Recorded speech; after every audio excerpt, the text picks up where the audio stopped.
Here's the Kia Sorento. Before we get started though, let me give a quick shout out to Naya Motors Inc. for letting us use the car today to film the videos. They're a used car dealer here in Ottawa, Canada. Check out the link in the description for their entire inventory.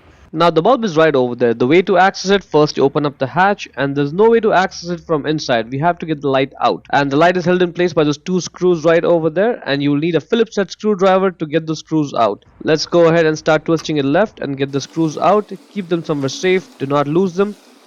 Now just hold the light the way I'm holding and pull it out in like sort of like a peeling out fashion, as if you're peeling the light out. And that'll get it out of the body. That's the bulb holder. Just grab it and twist it left. Sometimes it may be stuck on there a little bit tight and you may have to use both your hands, but you just have to twist it left a little bit and out it comes. Push the bulb down and twist it left to get it out. Down, left, out it comes. This bulb has two filaments inside it. The bulb size number is 2357. Says it right there on it. 2357. Get the new bulb and put it back into the bulb holder. And if you're not able to push it down like this, just wait. Take the bulb out, turn it around, and now you should be able to push it down. So push it down, twist it right, let it go.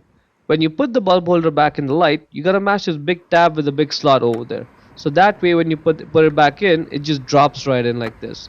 Otherwise, you'll be spending a few seconds twisting and turning, getting it to align and drop in. At this point, just twist it right, and that's it, it's locked. Now let's reposition this light, and let's focus on those two alignment pins. Those ones right over there. Yeah, as long as the pins are going in the holes, we're good. Getting aligned, give it a push, and that's good, now it's aligned. Let's just go ahead and get those two screws and put them back in, and tighten them up, one by one. And that is looking good. Hope you found it useful.